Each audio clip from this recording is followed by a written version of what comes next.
मेरा नाम बलबीर सिंह। मैं एक गांव में पैदा हुआ, छोटे से गांव में। मेरे मदर उस वक्त इलिटरेट थे। फिर एडल्ट एजुकेशन में 9th क्लास उन्होंने पास कर ली, तो उनका हिंदी का स्कूल में उनके हिंदी होती थी। हिंदी का जो हैंड राइटिंग था, जैसे प्रिंट होती है बिल्कुल वैसा, तो वो आर्ट उनका मेरे हाथों में आ गया। उनका आर्ट मेरे हाथों में आया तो वो मेरे हाथ में स्टिक आ गई। तो स्टिक और बॉल, ये दो चीज़ें ऐसे हैं कि इन्होंने मुझे एक बॉल से शुरू किया, वर्ड दिखा दी मुझे। मैं शुरू में गोलकीपर खेलता था, गोलकीपर। फिर थोड़ा सा बड़ा हुआ तो फुल बैक हो गया। स्कूल की टीम का मैं फुल बैक था। उसके बाद मैट्रिक पास कर ली। मैट्रिक के बाद मोगा में DM कॉलेज, दयानंद मथुरा दास कॉलेज, FA में दाखिल हो गया। FA में क्लासेस अटेंड की पूरी, लेकिन स्टडी की में अटेंशन नहीं दी बिल्कुल। क्लास में बैठे हुए हॉकी का सोचते रहना, हॉकी कि आफ्टरनून में हॉकी होगी, ऐसा खेलेंगे, ऐसा गोल करेंगे, ऐसा रोकेंगे। पहली बारी FA नहीं पास किया, फेल हो गया, क्योंकि कभी स्टडी की तरफ ध्यान ही नहीं दिया, हर वक्त हॉकी हॉकी हॉकी, तो फेल हो गया। That failure was a blessing in disguise. अगर मैं पास हो जाता तो मोगा में उसी कॉलेज में BA में दाखिल होता, तो वहाँ पर ख़त्म हो जाता, नाम वहाँ ही रह जाता। फेल हो गया तो फेल हो गया, अब क्या किया जाए, दोबारा इम्तहान नहीं दिया जा सकता, क्या करें। तो एक वहाँ पे मेरे फादर के दोस्त जो सिख नेशनल कॉलेज लाहौर में प्रोफेसर थे, वो कहते कि आपका बेटा हॉकी बहुत अच्छी खेलता है, अगर आप इजाज़त दो तो इसे हम लाहौर में ले जाएं, सिख नेशनल कॉलेज में। फादर थोड़ा हेजिटेट किए तो बोले कि लाहौर जाके बेटा ख़राब हो जाएगा। तो वो प्रोफेसर कहता, ख़राब तो जो होना था हो गया जी, तभी तो फेल हुआ, अब ये ख़राब नहीं होगा, अच्छा बनेगा और अच्छा बनता जाएगा। वो मुझे ले गए सिख नेशनल कॉलेज लाहौर। रहने के लिए कमरा मिल गया, क्यूबिकल, किताबें मिल गई पढ़ने को। तो मैंने थोड़ा थोड़ा पढ़ने की तरफ ध्यान देना शुरू कर दिया और खेलने में पूरा इंटरेस्ट लेता। FA पास कर गया, BA में दाखिल हो गया। BA में दाखिल हो के तो मेरा मन चाहता था कि मैं खालसा कॉलेज अमृतसर में जाऊं। बहुत अच्छी उनकी टीम, बहुत मशहूर थी वहाँ पे। सरदार हरबेल सिंह कोच हुआ करते थे। तो वहाँ जब कहते पे फादर बोले, मेरे कज़न ब्रदर, मासी के बेटे पढ़ने में बहुत होशियार थे, हॉकी प्लेयर भी बहुत अच्छे थे, तो वो मेरे साथ हर जगह कहीं भी जाना होता।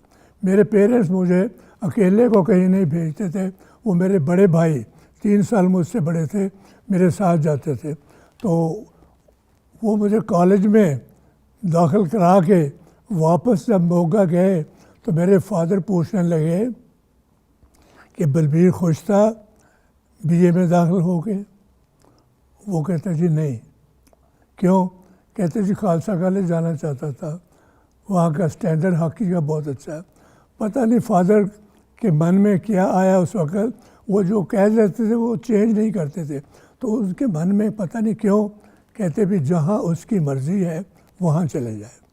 तो उतनी देर में जब जाने की तैयारी की खालसा कॉलेज में, तो उनके प्लेयर्स कुछ आए, मेरे से पहले ही मेरा सामान हॉस्टल से उठा के खालसा कॉलेज में ले गए।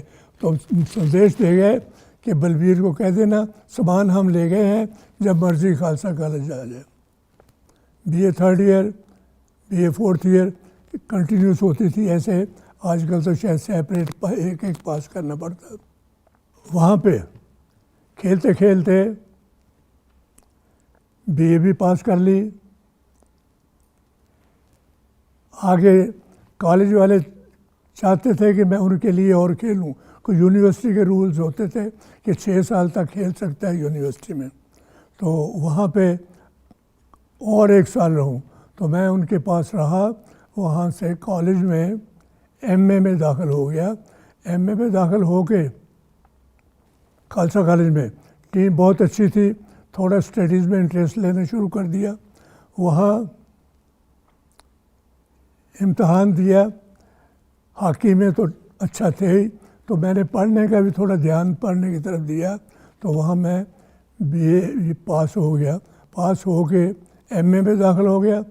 एमए में दाखिल हो गया तो उधर हॉकी प्लेयर बहुत अच्छा था, और सेंट्रल पीडब्ल्यूडी दिल्ली उनकी टीम बहुत अच्छी थी होती थी, तो वो चाहते थे मैं उनकी तरफ से खेलूं।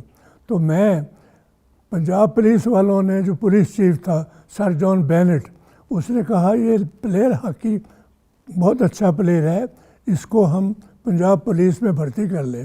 तो मेरे फादर थे फ्रीडम फाइटर, अंग्रेज़ों के ख़िलाफ़ बोलने वाले, लेक्चर देने वाले। तो मैंने सोचा कि फादर तो इनके ख़िलाफ़ बोलते हैं, अगर मैं पुलिस ज्वाइन कर गया, फादर कहेगी अच्छा मेरा बेटा है, मैं उनके ख़िलाफ़ बोलता हूँ, इसने पुलिस ज्वाइन कर ली। मैं कॉलेज छोड़ के दिल्ली भाग गया। दिल्ली जाके सेंट्रल पीडब्ल्यू की तरफ से ऑलरेडी इनविटेशन थी, वहाँ जाके मैं उनकी तरफ से खेला 2 टूर्नामेंट और टीम जीत गई उनकी, तो मेरा नाम अखबारों में निकल गया। तो टू माई गुड लक और बैड लक, वो सर जॉन बेनेट ने देख लिया कि बलबीर वहाँ चले गया दिल्ली में, तो ही सेंट ए पुलिस पार्टी कि क्यों गया वहाँ पे।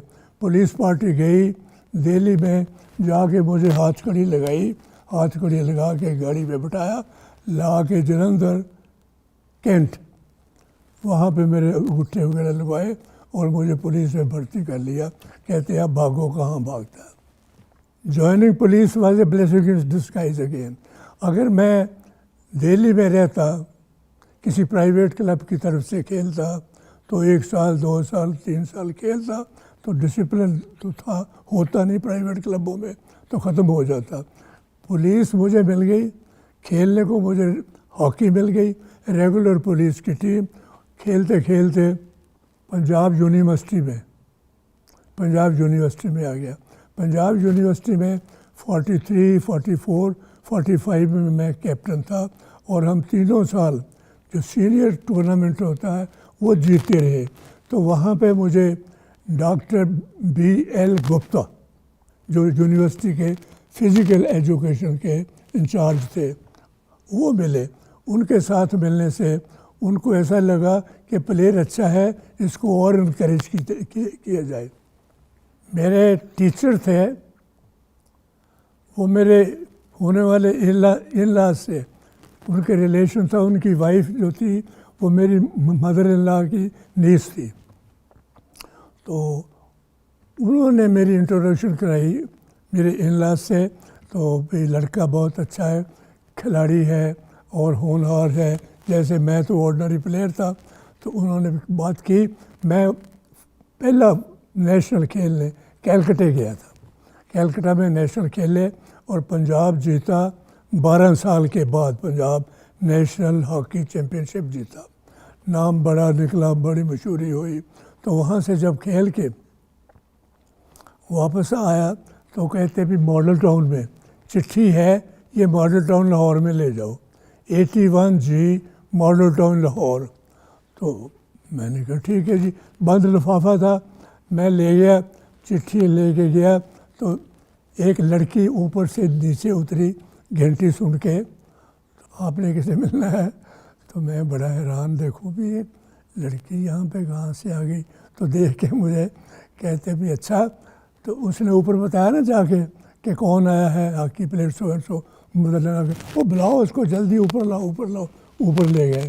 तो वहाँ मेरी मुलाकात मेरी वाइफ से हुई।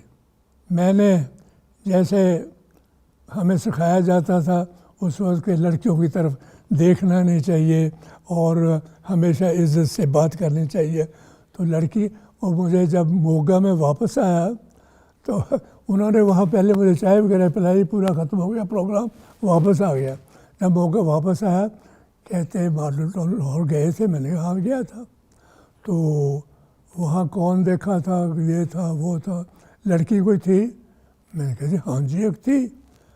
तो तो कैसी लगी? मैंने कहा जी मैंने पूरी तरह से देखा ही नहीं उसे, क्योंकि हमारे सिखाया जाता है कि लड़कियों की तरफ देखना ही चाहिए। तो मैंने बड़े थोड़ा सा उसे देखा था, तो कैसे देखिए अगर उससे तेरी एंगेजमेंट हो जाए। तो मैंने कहा ये तो माँ बाप की मर्ज़ी है, मुझे तो बड़ी खुशी होगी, क्योंकि लड़की से उनके कोठी बहुत बड़ी है, 3 मंजिला मॉडल टाउन में, और उनका गार्डन बड़ा, साथ फल सब लगे हुए हैं। तो वो जगह, और एक्चुअली पता नहीं उनको मेरा क्या पसंद आया, शायद मेरी तकदीर ही ऐसी थी कि वहाँ पे लाइन लगी वाइफ। आम तौर पे ये सुना जाता और देखा भी है मैंने कि प्लेयर्स जब बन जाते हैं, उनकी शादी हो जाती है ना, तो वो खेलने में ध्यान कम देते हैं, खेलना ख़त्म हो जाता है। मेरे लिए the other way round, wife से जो मुझे इनकरेजमेंट मिला, पहले तो माँ बाप का था ना, माँ बाप जितना प्यार से आशीर्वाद देते हैं, लेकिन वाइफ की लाइफ में सबसे ज़्यादा क्या चीज़ इम्पोर्टेंट होती है? वाइफ क्या कहती है। तो कई वाइफ्स ऐसी होती हैं कि बैठो क्या खेलने, छोड़ो और सिनेमा देखेंगे, वो देखेंगे। मेरी वाइफ खेलो और ज़्यादा खेलो, गोल करो, नाम मशहूर करो, अपना भी, अपनी यूनिवर्सिटी का भी, अपने स्टेट का और अपने कंट्री का। उनकी एनकरेजमेंट से खेलते नेशनल टीम जब बने तो 46 में मैं बता रहा था टीम में आ गया, तो हम नेशनल चैम्पियनशिप जीत गए पहली बार 12 साल के बाद। 46 में कैलकाटा नेशनल हुआ, वहाँ पे पंजाब 12 साल बाद जीता। तो मैं भी अच्छा खेला हूँगा कि मेरी टीम का जब नाम आ गया तो इंडिया की टीम बन गई, उसमें भी नाम आ गया। 47 में फिर एक मैच हुआ, टीमें 2 चुनी गई, ए टीम और बी टीम। मेरा नाम ए टीम में आ गया, और हमारे प्रैक्टिस मैच जो बॉम्बे होते थे ए और बी की टीम के, वो खेलते रहे। तो फाइनली टीम बनी लकीली। इससे पहले मैं ये कहना चाहता था कि 48 players were invited, I was not one of them. फिर एक Anglo Indian player Dickie Carr, who represented India 1932 Olympic, उसने शोर किया कि वो प्लेयर जो सेंटर फॉरवर्ड पंजाब का था, बड़े गोल करता, उसको क्यों नहीं बुलाया। फिर मुझे बुलाया 2 हफ्ते लेट, फिर भी मुझे इस साइड पे मेरी पोजीशन पे नहीं खेलने दिया। लेकिन फिर जब प्रैक्टिस होती गई, टीम सेलेक्ट की, तो मुझे one of the centre forwards, फिर भी नंबर 1 पे नहीं रखा, one of the centre forward. तो उसमें खेलते पार्टीशन में पुलिस में था, तो वो दोबारा चीज़ें याद करने को मन नहीं चाहता। इतनी भयानक चीज़ें हिस्ट्री थी, इतनी भयानक थी कि उसको कहते हुए भी शर्म भी आती है, दुख भी होता है। वही लोग जो आपस में बहुत प्यार के साथ भाइयों की तरह रहते थे, मार धाड़ हो गई सब जगह। वेरी सैड जो हुआ, इतना ख़राब हुआ कि पार्टीशन हो गई, पार्टीशन में बाउंड्री फिक्स हो गई। तो जो हम एक साथ खेलने वाले साथी उधर चले गए, जो इधर रह गए, टीम 1 में खेलते थे, अब वो दूसरी 2 टीमें बन गई। वो अपनी कंट्री की तरफ से खेलने लगे, तो मैं हाँ मेरे साथी अब अपनी कर। तो उसमें फिर नेचुरली थोड़ी सी पोजीशन बड़ी ऑकवर्ड सी हो जाती है, जब उन प्लेयर से जो जिनके साथ हमेशा रहते दोस्त थे, उनके मिलते हुए थोड़ी हेजिटेशन होती थी। 48 आ गया, लंदन ओलंपिक्स। जैसे मैंने बताया पहले मुझे नहीं बुलाया, तो उस वक़्त मुझे पहले मैच से भी निकाल लिया गया, दूसरे से भी निकाल लिया, तीसरे मैच में शायद अर्जेंटीना के ख़िलाफ़ खेले, तो उसमें मुझे खिलाया। वहाँ पे हम 9-1 से जीते। मिस्टर कृष्णा मेनन हमारे हाई कमिश्नर थे, तो उनसे बात करते करते उन्होंने बताया कि ये प्लेयर तो बहुत अच्छा है, तो इसको ऑर्गेनाइज़र जो उस वक़्त के हैं, शर्म आती है, तो इसे मौका नहीं देते। तो उन्होंने इंटरफियर किया फिर मुझे सेमीफाइनल में बोली करते वक्त बाहर निकाल लिया। तो फिर बड़ी, तो आप सोचो जब semi ground fully packed stadium है, तो आपको बोली करते वक्त बाहर खींच लो, क्या हालत होती है। आम आदमी हुए तो घबरा के फिर खेलने से रह ही जाए। लेकिन जब इंटरफियर बाद में किया तो मुझे उस मैच में नहीं खिलाने दिया। मुझे सिर्फ फाइनल में मौका मिला, फाइनल में, वो भी इंटरफियरेंस के बाद, कि अगर अच्छा प्लेयर है, कंट्री के लिए अच्छा है, तो उसको क्यों नहीं खिलाते। फर्स्ट 2 गोल्स 7वें और 15वें मिनट में आई स्कोर्ड दोज 2 गोल्स, तो कॉन्फिडेंस और आ गया। फिर ये कि पीछे जाओ, तो मुझे समझ ना आए कि मेरा पोजीशन तो सेंटर फॉरवर्ड है, मैं पीछे क्यों जाऊं। पर कुछ वो पॉलिटिकल होता है कि आप पीछे जाओ और गोल नहीं कर पाओगे। मैंने कहा चलो भाई, मैंने 2 गोल कर दिए, मैं उसी से सेटिस्फाइड हूँ। तो हम सेकंड हाफ में 1 गोल तो लोचन बाबा ने पेनल्टी कॉर्नर से किया, एक Anglo Indian player left in जैसन जिम्मी क्या नाम था, वो उन्होंने किया 2 गोल।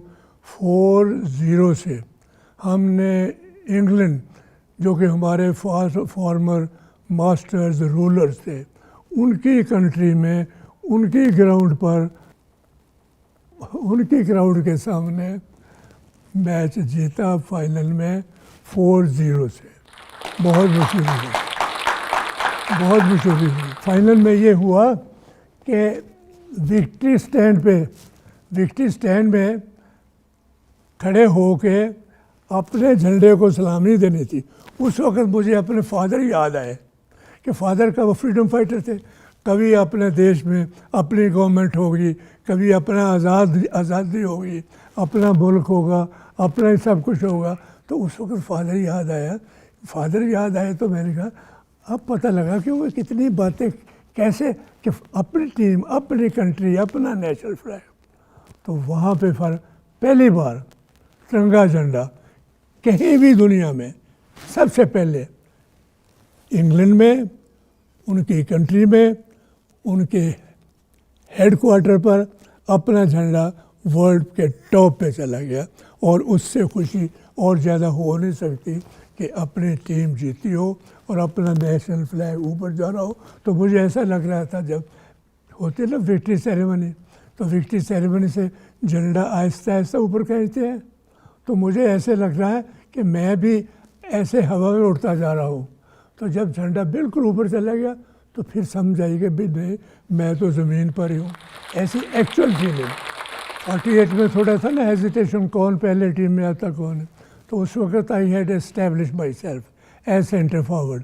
तो 52 की टीम बनी और उस वक्त हमने 3 मैच उस फाइनल में थे। पहला मैच किसके साथ था, वी वन बाई 4-0 परहैप्स, तो उसमें से मेरा 1 गोल था। दूसरा मैच सेमीफाइनल में ग्रेट ब्रिटेन के ख़िलाफ़ 3 गोल से हम जीते 3-0 से। And credit naturally goes to the team, but all 3 goals were scored by me. That's what they वर।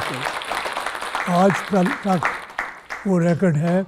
मैं हमेशा, क्योंकि टीम जीतती है तो मेरा काम था गोल करना, मैं कोई ख़ास अचीवमेंट नहीं समझता उसे, को मेरी ड्यूटी थी गोल करने की। सेंटर फॉरवर्ड गोल नहीं करेगा और कौन करेगा। तो मुझे पास मिलते जाते, अच्छा खेलते थे, तो गोल करते करते फाइनल आ गया। हॉलैंड की टीम बहुत मशहूर थी। तो जब मैच शुरू हुआ तो सब जो बहुत बड़ी टीम है, बहुत बड़ी टीम है। हमने कहा बड़ी टीम तो आगे देखने से पता लगेगा, खेलने से। खेलना शुरू किया, बॉल 1 गोल, 2 गोल, 3 गोल, 4 गोल, 5 गोल, 6 गोल, शायद 6-1 से जीते हम, मेरा ख्याल 6-1 इफ आई एम नॉट। और उनमें से थैंक्स टू माई टीम 5 गोल मेरी स्टिक से हो गए, 5। वो आज तक रिकॉर्ड है कि किसी से टूटा नहीं। और आम लोग कहते हैं कि टूटेगा भी, मैंने कहता नहीं, टूटे ज़रूर टूटे मेरा रिकॉर्ड, लेकिन कौन तोड़े? कोई इंडियन हॉकी प्लेयर तोड़े, तब मज़ा आया, तब मज़ा आया। इंडियन तो नेचुरली उस वक्त जोश होता है कि इंडियन हॉकी प्लेयर तोड़े। तो उसके अभी तक अच्छा खेल रहे हैं, बहुत अच्छा खेल रहे हैं टीमें। पहले थोड़ी हॉकी डाउन गई थी, आजकल फिर ऊपर को आ रहे हैं। बच्चे नए खिलाड़ी हैं, बहुत अच्छे हैं, अच्छा खेलते हैं, उनको ज़्यादा इंकरेजमेंट मिलनी चाहिए। 56 में मैं कैप्टन था और पहला मैच अफ़गानिस्तान के ख़िलाफ़ था। एक अफ़गान चंगा जोश के साथ, तो मुझे भी बड़ा कॉन्फिडेंस था कि बॉल कहीं से भी आए मैं रोक लेता था। ऐसे खड़ा सामने रोकने के लिए उसने कट मार दिया, ऐसा कट मारा कि ये उंगली पता नहीं कितने पीसेस हो गए इसके। और मेरे लिए वो जो ओलंपिक थी, मेरे अपनी तरफ से, मैं रात को उठ के जब कैंप में था वहाँ जहाँ ठहरे हुए सब, तो उठ के रोने की तरफ ऐसा ना कि क्या मेरे कैरियर के क्या हो गया। तो फाइनल में आना था, खेलना था, मेरा हाथ टूट गया। उंगली टूटने का सीक्रेट रखा गया, किसी को नहीं बताना। अगले मैच में खेला ही नहीं, मुझे रेस्ट दे दी कि क्या कैप्टन को क्या हुआ, वो रेस्ट कर रहे हैं, किसी को नहीं पता चोट लगी है। फिर मुझे खिलाया सेमीफाइनल में। मैंने कहा भाई मैंने नहीं खेलना, मेरे रेपुटेशन के ख़िलाफ़ है। कहते चुप रहो, किसी को नहीं पता आपके चोट लगी है, किसी को मत बताओ, हाथ में स्लिंग नहीं, जेब को हाथ, जेब में रखो हाथ। तो नोवोकिन इंजेक्शन पेन किलर होते हैं शायद, वो मैच से पहले लगने, फिर हाफ टाइम में लगने, फिर स्टिक पकड़ी जाने। तो उसमें यही था कि मैं ग्राउंड पे खड़ा हो जाऊँ, क्योंकि रेपुटेशन उस वक्त ऐसा था कि उसके पास बॉल आई तो वो भाई कुछ ना कुछ कर देगा, इसलिए 2 प्लेयर ऊपर होते थे। तो करते करते मेरे ऊपर अगर 2 हैं तो दूसरे फॉरवर्ड को आसान हो जाता है मेरा, तो टीम हमारी जीत गई। 75 वर्ल्ड कप, हाँ, वर्ल्ड कप की तैयारी के लिए मुझे बुलाया ज्ञानी जैल सिंह ने, और उसके बाद वो मिले हमारे सेक्रेटरी थे के.एस. बैंस। तो उन्होंने कहा भाई बात ये है कि हम ले लें कैंप। मैंने कहा जी ले लो। कई बार शेखी में बोल लेते हैं ना, अगर मैं कोच करूं टीम को जिता दूं, तो ऐसे कई बार मैंने बोल दिया था कि अपनी शेखी मैं करूं जी, मैं करूंगा। तो वो कहते भाई तुम हमेशा कहते हो कि मुझे कैंप दो, मैं जिता दूंगा, अब कैंप ले लें। अब मैं ना कैसे कह सकता हूँ, मैंने तो शेखी मारी हुई थी। मैंने कहा जी हाँ ले लो।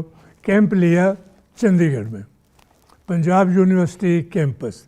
Doctor BL. Gupta director physical education के थे, बहुत highly qualified physical education. Germany में कई जगह, ईस्ट जर्मनी में ट्रेनिंग लेके आए थे, यानी सबसे ज़्यादा क्वालिफाइड वो। आजकल उनके बेटे कभी यहाँ हैं, मेरे साथ हैं, वो अजीज़ हैं मेरे, तो मिलते हैं, हम पुरानी बातें करते हैं। मिस्टर सैमुअल बैनर्जी, इंग्लिश के एडिटर ट्रिब्यून के सैमुअल, आजकल इस दुनिया में नहीं है, बहुत अच्छे इंसान, वो हमारे साथ थे। तो उन्होंने टीम को इनवाइट किया, तो वहाँ पे लिख के regaining world supremacy is our goal, regaining world hockey supremacy is our goal. तो मैंने कहा ये आपने क्या लिखा दिया भाई साहब, क्या लिखा दिया? कहते क्यों, ये आपने तो लिख दिया जो और श्योर होता है। तो कहता जी मैं फिर और क्या लिखूं, मेरे पास कोई लफ्ज़ नहीं थे और क्या लिखो, मैं तो खुद ये चाहता था लिखो। तो मैंने लड़कों को सुबह शाम ये देखो क्या लिखा है, ये देखो क्या लिखा है, ये देखो क्या लिखा। कैंप के 10 दिन शुरू होने के बाद माय फादर फेल इल, और उन्हें हम पीजीआई में ले गए। तो 2 रात शायद वहाँ रहे। He passed away and I being the only son. तो आप समझ लो कि कितना दुख होता है कि जब अपने फादर जिसने आपको पाल पोस के इतने बड़ा किया हो, वो इस दुनिया में ना रहा है। It was a big loss, big loss. तो फिर एक बात उनकी याद मुझे थी कि कंट्री फर्स्ट, कंट्री फर्स्ट। वो फ्रीडम फाइटर थे, उनके मन में कंट्री फर्स्ट, तो मुझे वो फिर वो कंट्री फर्स्ट याद आई। लास्ट राइट्स जो होते हैं वो मैंने टूर्नामेंट जीतने के बाद वापस आके फिर किए थे। कॉमन प्रेयर्स, क्योंकि हमारे कई रिलीजन हैं कंट्री में, कई कम्युनिटीज़ हैं, तो मैंने ये करता था कि भाई अपनी अपनी सेक्रेड बुक्स जो सबकी हैं धर्म की, वो इस टेबल पे ला के रख दो, हम कॉमन प्रेयर करेंगे इस टेबल के सामने। वो कॉमन प्रेयर करके फिर आगे मैच खेलते थे। वो एक ये चीज़। दूसरी चीज़, टीम में चुनने के लिए पहले मैं माइकल किंदो, पाकिस्तान फाइनल की टीम में पे पाकिस्तान से खेलना है, तो माइकल किंदो बहुत टफ, बहुत अच्छा खिलाड़ी था, लेकिन किसी ने इम्प्रेशन दे दिया जी वो पाकिस्तान वाले फाउल खेलते हैं, डरा देंगे। तो फिर ख्याल आया कि कौन, असलम शेर। किसी ने ये भी हिंट दिए कि वो तो मुस्लिम है। वो मैंने कहा नहीं भाई, वो मुस्लिम नहीं है, वो इंडियन है, नॉट मुस्लिम, इंडियन है। उसके फादर भी इंडियन थे, वो 32 की टीम में जीते थे। तो वो असलम शेर ऐसा खेला सेमीफाइनल में, ड्रा रह गए। फिर सुरजीत बहुत अच्छी हिट मारता था, वो अचानक गोलकीपर को पता लग गया, वो उसी जगह बाहर हिट मारे रोके। तो उसके बाद ये ख्याल आया, मैंने कहा चेंज करें, चेंज। वो मेरे साथी जो कोच था, रहने दो रहने दो, मैंने कहा नहीं अब चेंज कर दें। चेंज किया, असलम शेर को भेजा। असलम शेर की तवीज़ पहनी हुई थी यहाँ, तो मैंने कहा लो भाई ये तवीज़ को चूमो, चलो अंदर। तो असलम शेर ने एग्ज़ाम्पल खड़ी कर दी, इतना खेला, इतने ज़ोर से खेला कि सब अटैक खड़े कर बंद कर दिए। वहाँ पे राइट ऑफ वीरेंद्र सिंह थे, लेफ़्ट ऑफ महेंद्र मुंशी, आजकल बेचारे नहीं हैं, वो थे। तो बीच में अजीत पाल सेंटर ऑफ कैप्टन थे। बहुत टीम इतनी अच्छा खेली, कभी हमारी टीम इतनी अच्छा नहीं खेली जितना वो अच्छा खेलने से हम वो जीत गए वर्ल्ड कप। मैंने उनसे पूछा भाई देखो नमाज डे आता है, ख़ास दिन होता है जुमेरात, भाई वो दिन है तो आप नमाज पढ़ना चाहोगे? तो वो जैसे प्लेयर उस वक्त होते हैं मैनेजर से, जी डरते, अगर आप इजाज़त दे तो। मैंने कहा इजाज़त की बात नहीं, आप भी जाओगे, मैं भी जाऊंगा, गुरचरण कोच भी जाएगा, डॉक्टर काला भी जाएंगे, हम सब आपके साथ जाएंगे नमाज़ पढ़ने के लिए। रॉयल मॉस्क में जाके तो नेचुरली पाकिस्तान की टीम तो वहाँ जाना ही था, हम भी चले गए। तो हम जाके असलम शेर को ले गए साथ, हम बाकी के पिछली लाइन में बैठ के ऐसे बैठ गए। काजी साहब आए, हम नमाज़ पढ़ने गए ना, तो वो कहते हैं मुझे देख के, कहते excuse me sir, being a Sikh you are in a mosque. मैंने कहा माफ़ करना काजी साहब, आई एम गुरु नानक से सिख। और गुरु नानक की ने कहा कि गुरु खुदा परमात्मा एक ही है, मंदिर में, मस्जिद में, गुरुद्वारे में वही खुदा है, तो हमारे लिए यही मॉस्क में भी वही खुदा है। वो कहता है अल्लाह मियाँ आपको कामयाबी बख्शे। पीछे खड़ी थी पाकिस्तान की टीम, वो जब बाद में हार गए, यार तो अच्छा है जो हम मांगने गए थे आपने पहले मांग लिया। Work hard, aim high, think positive, spot at the top is always vacant. जहाँ कोई भी जा सकता है। अब भी प्लेयर्स को कहता हूँ भाई वो ऊपर वाली जगह हमेशा खाली होती है। ये हॉकी में नहीं, सॉकर में नहीं, हर फील्ड में टॉप पे जगह खाली, उससे ऊपर तो जगह नहीं होती। तो जो भी टॉप पे जाए उससे ऊपर कोई भी जा सकता है। तो मेरे मन में वही ख्याल, प्लेयरों को हमेशा यही कहता था, सबसे ऊपर टॉप पे। परमात्मा करे हमारी कंट्री की टीम फिर जीते, वो तिरंगा झंडा फिर ऊपर को जाए, आहिस्ता आहिस्ता आहिस्ता आहिस्ता ऊपर को जाए और सब लोग खड़े होके वर्ल्ड सारी सलामी दे। उससे ज़्यादा खुशी कभी नहीं हो सकती। Sikh by birth, nationalist and secular by choice, ये मेरे फादर का मोटो था। फ्रीडम फाइटर थे ना, मैं सिख भी हूँ, नेशनलिस्ट एंड सेकुलर भी हूँ। और मैं ये नहीं कि स्टॉन्च ये वो नहीं, सिख हूँ बर्थ से हूँ, बाकी चीज़ें nationalist Balbis may come and Balbis may go. May India stay at the top forever, getting mightier, stronger each following day.